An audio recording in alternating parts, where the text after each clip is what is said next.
尊敬的推友们、网友们，大家好！这是文贵每天向推友和网友，每天报平安的视频。昨天晚上呢，到现在我一直基本没有睡觉，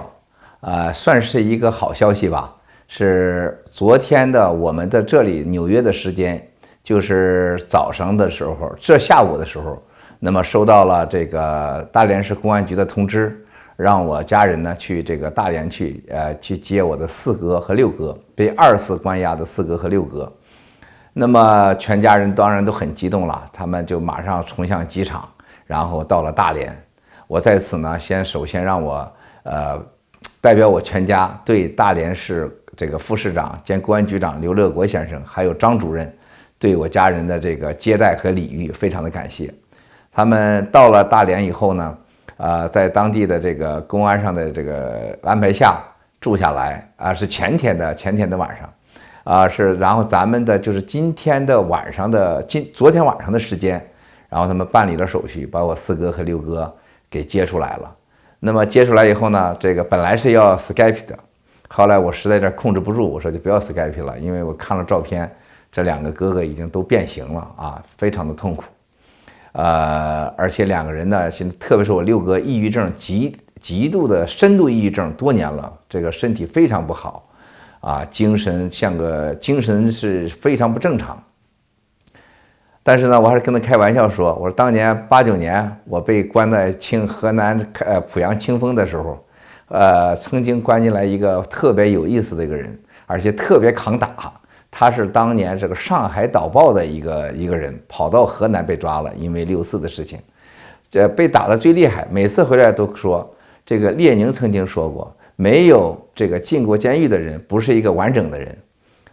我说这回你俩都完整2次了啊，这2次以后这家里挣钱的事交给你们了。当然了，这种完整谁也不需要。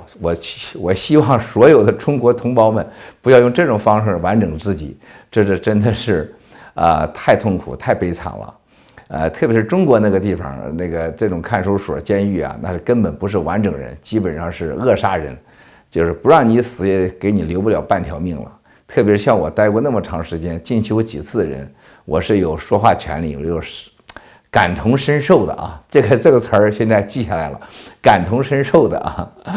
这个希望中国的同胞少一点像我和我哥哥这样的经历，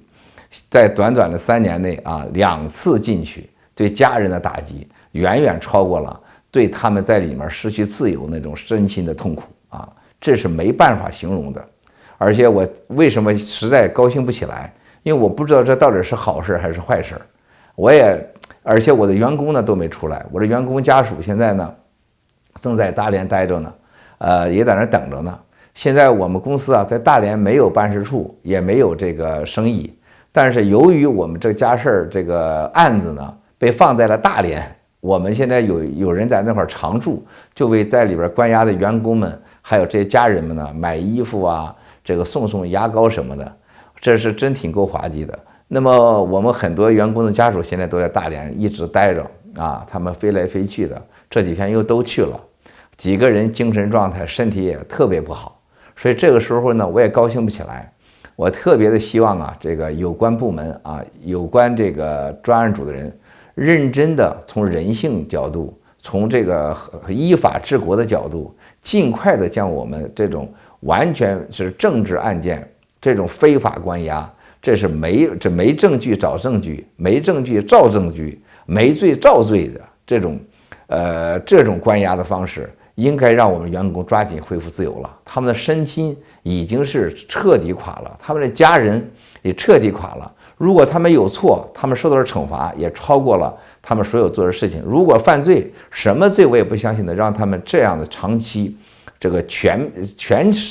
天候的羁押达2-3年的时间。这简直是太痛苦了！我不相信你们有哪条法律、哪条罪能把我的员工让他消失和这样的秘密关押长达3年，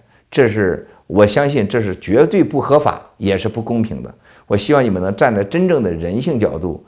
像这个大连的副市长刘乐国市长，还有张主任，你们虽然是执行任务，但是你们应该为这个案子负责，你们应该考虑向中央提出建议，尽快的恢复这些员工们的自由。包括在河南关押的我这4个员工，他们的家人几乎也是到崩溃状态了。他们的就是以一个所谓的销毁隐蔽票据罪，这样的罪简直是挂在我们员工上，关押长3年之多。对这些女孩子们，人家的家人的身心痛苦是无法，你们不能感同身受的。就像我昨天到现在，我整个人就像一点真的是，我就觉得顶不住的感觉了。因为去看到我哥的照片，真的是人都快崩溃了，是用语言没法形容的。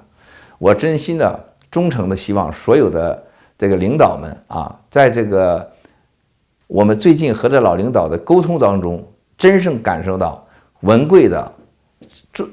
真心希望中国依法治国，真心的希望这个我们的这个案子，我们的事情能得到公平公正的处理。不要在这样事情变成灾难的事件。我希望你们能站在这些所有被关押的我的员工和家人的角度，让他们的家人尽快的看到，在中国还是有希望的，还是有法治的，这个国家还是可以信任的。我衷心的希望你们能认认真真的考虑文贵的谏言。这些都是无辜的人，如果有任何所谓你们所指控的罪行，或者说有你们认为需要这个承担的责任，文贵愿意全部承担，一个人承担，或者说公司愿意做经济上做出任何让步，只要能让这些员工和尽快的回到他们家人身边。因为从昨天看到我4个和6个的照片，我这心情一直好不起来，因为我能想到我这员工这些家人是什么样子啊，那种感受。这个我是尝受过，我的女儿被关进去了，我的儿子被你们关起来，我的妻子被你们关起来，我的哥哥被你们关起来，除了我父母没关，几乎全让你们关过了。那种感受，我是能感觉到骨子里面去。所以说，你们也都去想一想，钟永康还有进监狱的时刻呢，你们怎么能保证你们哪一天你不被抓起来，你的家人不抓起来呢？你们希望给自己呢，我希望你们给自己呢多建点好的姻缘啊，创造点好的姻缘，不要造那么多孽，这是真心的啊。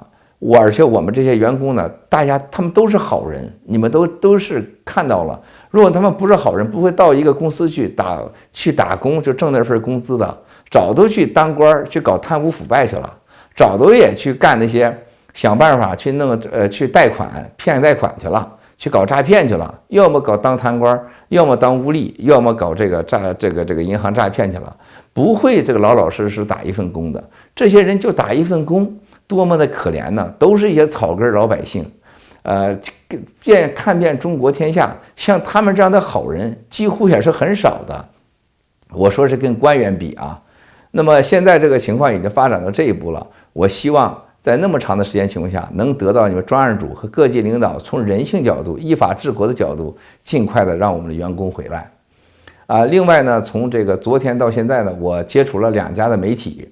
这2家媒体呢，就是这个是我原来约好的，后来呢，我说我取消这个采访，但是我们可以见个面。当他们看到了这个我有一些提供的证据和家人还有员工的这个在受虐的，还有一些照片的时候，哎呀，这些外国人都哭的是鼻涕一把泪一把的，他们都很难相信，在今天的中国能发生这样的事情。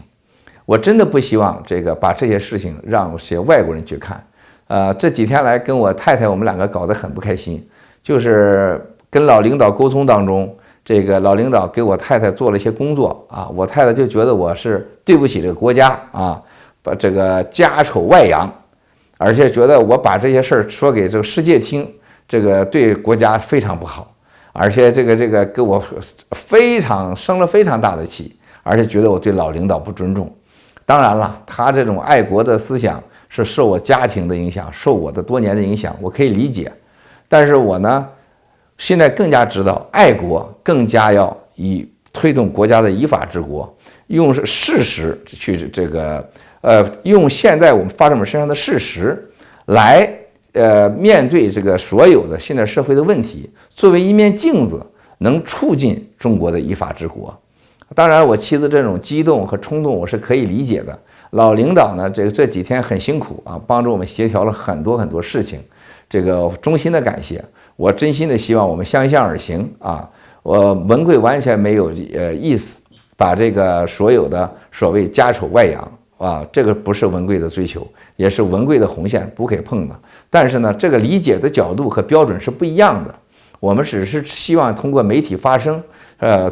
推进中国的依法治国，使我们的案情找到真相。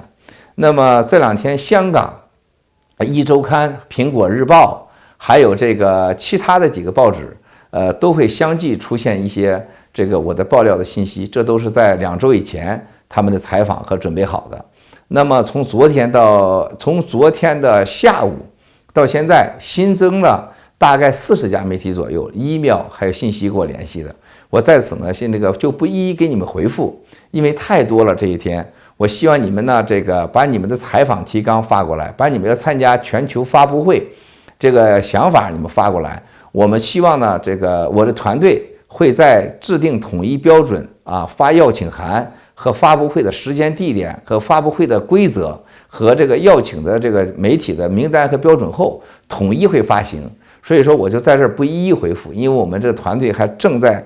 会场商谈、时间安排、邀请标准、安保标准、转播形式、直播形式，还有信息发布的权利的这